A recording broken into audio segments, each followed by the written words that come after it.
미증시가 그야말로 롤러코스터였습니다. 자, 오늘 이항영의 월가에 대해서 분석해 보시죠. 안녕하십니까? 네, 안녕하세요. 네, 오늘의 헤드라인 살펴보겠습니다.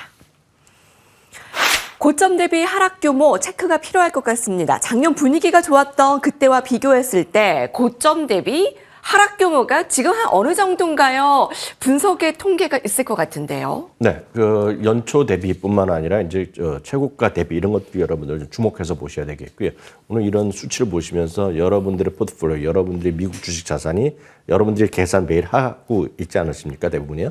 고점 대비 어느 정도 하락했는지를 한번 참고해 보시고 내가 시장 대비 얼마만큼 지고 있는지 이기고 있는지 한번 살펴볼 필요가 있어 보입니다. 고점 대비 하락 규모 한번 체크해 보면은요. 오늘까지 보면 전체적으로 S&P 500과 나스닥 같은 경우가 전체적으로 5에서 많게는 90% 정도까지 9에서 10%까지 하락했습니다.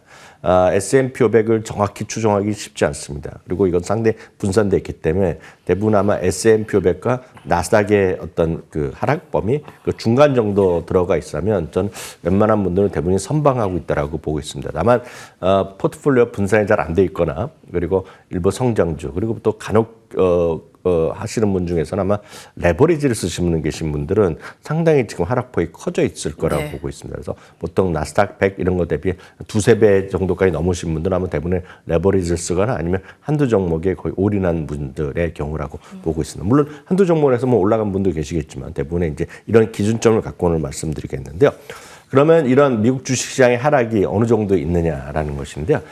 미국 주식은 역사적으로 보면 고점 대비 하락, 그러니까 매년 고점 대비 하락이 어느 정도냐면 14.1%가 정확한 수치입니다. 그러니까 항상 보면 웬만한 경우에 14.1%가 1년에 한 번 정도 평균적으로 그렇게 고점 대비 하락이 있었다는 것입니다. 떨어질 수 있다. 그 정도로. 이게 평균입니다. 평균. 네. 다만 이제 작년과 재작년은 거의 안 갔었고요. 10%도 안 갔었고 마지막으로 이제 갔던 것이 2022년이 되겠고요. 2023년도 마이너스 10% 정도. 그리고 작년에는 그렇게 근처도 가지 않았습니다. 올해 이제 오늘까지 보면 정확하게 한 5.8% 정도 지금 S&P이 떨어져 있기 때문에 일단은 그 정도가 일단 시장 평균 대비 아직은 멀었다라고 보셔야 되겠습니다. 특히 이제 그 중에서 가장 큰 것이 매그7 주식인데 매그7 주식은 전체적으로 보면 지금 시장에 온 매그7의 ETF 기준으로 말씀드리면 트럼프 대통령의 취임 이때 주순까지 거의 다 내려갔다라고 보셔야 되겠고요. 연초 대비 마이너스라고 보셔야 되겠습니다. 어제 기준을 보면 매그7 주식의 주가 고점대 하락폭입니다. 메타가 얼마 전까지 뭐 계속 10며칠 사상 최고가 갔었잖아요. 근데 매그7 중에서도 메타가 그나마 선방한 것이 고점 대비 11.5%, 어저께까지 기록입니다. 아마존이 16%, 마이크로소프트가 17.5%, 구글이 19.5%, 그리고 엔비디아가 24.5%, 브로드컴이 25.8%, 테슬라가 40%. 오늘 이제 올라간 쪽이 떨어진 것 지금 대부분 떨어지기보다 수치가 조금 더 내려갔을 거라고 보고 있는데요. 이것을 그래프로 보여드리면 전체적으로 보면 이렇게 쭉 전체적으로 내려가는 모습을 보여주고 있습니다. 그렇기 때문에 지금은 제가 계속해서 말씀드린 것이 이런 빅테크의 초격차가 해소되면서 격차가 줄어들 가능성이 크다라고 말씀드렸기 때문에 이런 빅테크 주식만 갖고 있거나 빅테크 중에서도 한두 주식만 갖고 계신 분이라면 상당히 지금 당혹스러운 순간이 상당히 와 있을 수라고 보셔야 되겠는데요. 다만 이제 변동성이라는 것 자체는 주식 투자에서의 통행료와 같은 거다라고 보셔야 되겠습니다. 다시 한번 그래프를 한번 보면서 통계를 보여드리겠는데요. 많은 분들이 미국 주식은 큰일 났다. 이거 뭐 미국 시장도 아닌가 보다 하면 또 생각하실 수 있겠지만 미국에서 흔히 쓰는 말입니다. 이 변동성이라는 것은 여러분들이 고속도로 갈 때 통행료 내지 않습니까? 통행료와 같은 것이다. 일상적인 거라고 보셔야 되겠습니다. 3% 하락은 1년에 7.3회가 있습니다. 지금은 이걸 지나갔죠. 지금 5% 연간 5% 오늘 넘어서 있는데요. 5%랑 연간 4.3, 3.4. 그러니까 3, 4개월 한 번씩 늘상 있는 일이라고 보셔야 되겠고요. 10% 하락은 연간 1.1회, 15% 하락은 연간 0.7회, 20% 하락도 2.7회가 있는 거라고 보셔야 되겠습니다. 다만 이제 이런 변동성, 물론 위도 마찬가지, 아래도 마찬가지 다 똑같습니다. 잠시 전에 보면 속보로 처리되는 거를 보시면 미국 상무장관이 트럼프 대통령 내일 또 관세한 거를 또 처리할 수 있다. 이게 얼마나 변동성이 커지겠습니까? 그래서 변동성이라는 것은 우리가 피할 수 있는 것이 아니다라고 보셔야 되겠습니다. 다만 이런 피할 수 있다? 피하다기보다 약간 방어할 수 있는 것은 그래서 저희 방송의 거의 모토 같은 건데요. 분산 투자가 생명줄이라고 꼭 이해하셔야 되겠습니다. 이 분산 투자 생명줄이라는 거에 가장 해당되는 분이 이 방송을 보시는 중에서도 성장주 있죠. 성장주만 집중을 하시는 분들. 그리고 성장주 중에서도 개별 주식 한두 개 집중하신 분들은 진짜 여러분 분산 투자 언제부터 시작한다? 오늘 당장 시작하셔야 된다. 이렇게 말씀드리겠고요. 그런 관점에서는 가장 쉬운 거는 여기서 또 종목으로 접근하는 방법도 있겠죠. 수많은 가치주나 이런 것 중에서 안정적인 중에서 개별 종목을 찍는 것도 괜찮으시겠지만 제가 여태까지 이 업계에 있으면서 본 분들은 성장주를 좋아하시는 분들은 가치주 아무리 뭐 프록트앤갬블이 P&G가 유명하고 뭐 존슨앤존슨 뭐 이렇게 얘기해봤자 귀에 안 들어옵니다. 그런 분들한테 코카콜라 사보시라 그러면 코카콜라를 왜 지금 해야 되냐, 왜 나한테 이런 얘기를 하냐 할 정도로 상당히 반감이 많으시기 때문에 그런 분들은 ETF라는 것이 제가 봤을 땐 거의 유일한 답이라고 보고 있습니다. 그런 관점에서 가치주라든가 가치주 ETF 아니면 품격 있는 고품격 주식, 뭐 퀄리티 주식이라든가 배당을 주는 이런 것들을 보셔야 되겠습니다. 오늘 관점에서 4개의 ETF를 소개해드리겠는데요. 여러 번 보여드렸던 거지만 이들 중에 하나 정도를 여러분들을 시작해 보시는 것이 가장 맞다라고 보고 싶습니다. 가장 쉬운 가치주를 중심으로 한 ETF는 세상에서 가장 큰 ETF입니다. VTV ETF입니다. 가치 중에서 가장 큰 것들, VTV ETF를 하시는 것도 괜찮아 보여지고 있겠고요. 성격적으로 나는 변동성을 지금 갖고 계신 분, 주식을 하시는 분은 많이, 예를 들어서 15% 이상 하락하신 분은 변동성이 아주 그냥 싫어하시는 분이거든요. 물론 변동성 이런 걸 그냥 아무렇지 않다 하시는 분은 이런 거 보실 필요도 없겠죠. 다만 변동성 때문에 스트레스 받으신 분이라면 US의 미국입니다. 여기서 M은 가장 적다 하는 부분이 되겠는데요. 기본적으로 변동성이 가장 적은, 그러니까 변동성이 적은 주식만 모아놓은 ETF가 되겠습니다. USMV입니다. 그래프만 보더라도 별로 떨어진 것이 없죠. 지금 이거 자체 보면 거의 사상 최고가에 근접해 있습니다. 다음은 퀄리티. 여러 번 말씀드렸던 품격 있는 주식만 모아놓은 것들입니다. 퀄리티 ETF. 그리고 여러 번 이것도 소개해드렸는데 세상에서 제 입장에서 보면 세상에서 가장 쉽고도 편한 분산 투자입니다. 글로벌 분산 투자. 주식과 채권, 주식도 미국, 선진국 다 들어가 있고요. 여러 가지 관점에 다 있다고 부르면 AOA ETF도 한 주에 이거 $78밖에 안 하는데요. 이런 것들이 전 가장 여러분들 쉽게 접근할 수 있는 분산 투자, 생명줄이다 이렇게 말씀드립니다. 네. 자, 속보 다시 한번 전해드릴게요. 미국의 상무장관이 트럼프 대통령이 내일 이 멕시코 캐나다의 이 관세를 철회할 수도 있다. 자, 이렇게 이제 변동성을 통행료라고 생각하시고, 자, 그 생명줄을 좀 잡고 대응 전략을 세우시면 될 것 같습니다. 언제든 변화가 지금 관세에 대해서 나타날 수 있는 국면입니다. 자, 오늘 헤드라인 살펴보도록 하겠습니다. 함께 보시죠.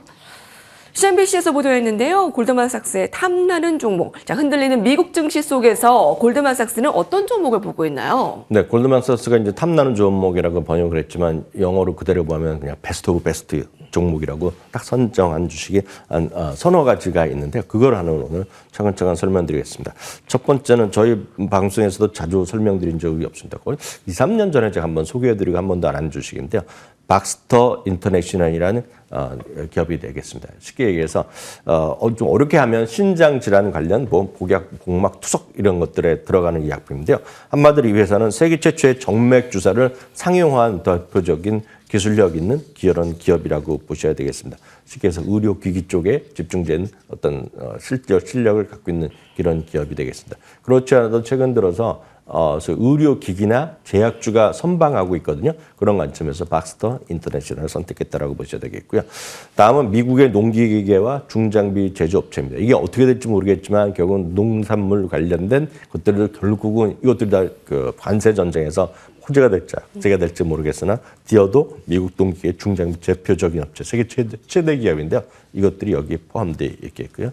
혹시 참고적으로 말씀드리면 디어라는 것은 우주과학 ETF에 보면 한결같이 디어라는 것이 들어가 있다. 이게 우리나라에서 지구의 상에만 쓰는 것이 아니라 꿈꾸는 사람들은 이게 결국 화성에서 농사 질 때도 쓴다는 얘기를 하는 거거든요. 그러니까 디어 이런 것들이 포함되어 있다고 보셔야 되겠고요. 다음은 이제 바이퍼 에너지입니다. 북미 전역의 석유 및 천연가스 관련 기업이 되겠는데 저도 익숙하지 않은데요. 바이퍼 에너지를 골드만삭스가 선택했다는 거 참고해서 스타디해 보시면 좋을 것 같습니다. 네. 자, 다음 헤드라인 이어가겠습니다. 헤지펀드가 가장 많이 공매도한 주식들입니다. 자, 헤지펀드 등의 공매도 세력들이 올해 들어서 뉴욕 증시에서 좀 공매도로 좀 많이 좀 실현을 하고 있습니다. 좀 최근에 하락한 종목들도 그 안에 많겠죠. 어떤 종목들이 있습니까? 어저께는 저희가 이제 그 같은 쪽에서 조사한 건데요. 그 매수가 많았던 종목을 좀 소개해드렸는데 오늘은 반대로 공매도가 많은 것들입니다. 이제 미국에서 이제 공매도라는 것은 뭐 누구나 다 할 수 있기 때문에 이런 거 갖고 판단하시는 분도 있지만 기본적으로 공매도가 많은 데는 그 중에 특별한 이유가 있는 것들은 상당히 올라갈 때 기본적으로 좀 쉽지 않죠. 다만 어떤 계기가 있을 때 보면 흔히 해서 숏 스퀴즈라고 해서 주가가 급등할 수 있는 그런 가능성을 완전히 배제할 수는 없습니다. 어찌되었건 한두 군데가 아니라 650여 개 헤지펀드를 다 집계해서 요번에 1분기에 실적 요번에 그 작년 4분기에 나온 것들을 봐서 이제 나온 결과치라고 보셔야 되겠는데요. 엠페이지 에너지입니다. 대표적인 태양광 회사죠. 주가는 아주 재미없는데요. 이게 대표적인 주식으로 뽑혀 있겠고요. 슈퍼마이크로 컴퓨터는 뭐 좋아하시는 분 계시겠지만 대표적으로 헤지펀드가 많이 공매도한 주식이라고 보여지고 있습니다. 이번에 한 지난주였나요? 결국은 그 실적을 연간 보고서를 발표하면서 주가가 반등했는데 다시 좀 내려가고 있다라고 보셔야 되겠고요. 다음은 소재 업체입니다. 알보말이 포함되어 있겠고요. 모두나라는 주식은 여러분 이제 우리 팬데믹 때 뭐 귀에 못이박히도 들었던 회사인데 그 이후에 주가는 재미없습니다. 모더나 그리고 폭스 이런 것들. 폭스는 주가 상당히 올라가고 미국에서도 얘기하는 사람이 많은데 오히려 헤지펀드들은 적극적으로 좀 공매도를 하고 있는 주식이다라고 참고하시면 좋겠습니다. 네. 자, 이번 주에 주목할 이슈들도 바로 살펴보도록 하겠습니다. 마지막 헤드라인입니다. 네, 이제 이렇게 관세를 가장 많이 봐야 되지만 그 안에서 또 주요한 이슈들 어떤 것을 꼽을 수 있을까요? 네, 이번에 뭐 실적 발표는 몇 개 남은 것이 이제 유통업계가 있겠고요. 그 밖에 이제 이슈들이 몇 가지 있겠는데요. 실적은 아마 오늘 발표될 기업 중에서 몽고디비와 캠프벨 정도, 특히 캠프벨은 주가 상당히 괜찮기 때문에 좀 보시는 분이 계실 것 같고요. 다음은 브로드컴이 6일 날 실적 발표했습니다. 주당 이익은 1.5달러가 예상되고 있습니다. 이 보이는 그래프는 파란색이 나오는 것은 예상치와 확정치가 되겠고요. 그래서 이게 회색만 나오는 것은 일단 예상치라고 보셔야 되겠습니다. 오늘 제가 말씀드렸던 주당 1.51달러는 회색을 보이는 수치라고 보셔야 되겠고요. 다음은 크로거입니다. 주당이 1.12달러가 예상되고 있는데 아마 이번 주에 가장 큰 관심은 아마 코스트코가 아닐까 싶습니다. 주당이익이 3.79달러에 매출은 6,205달러 정도로 예상되고 있겠고요.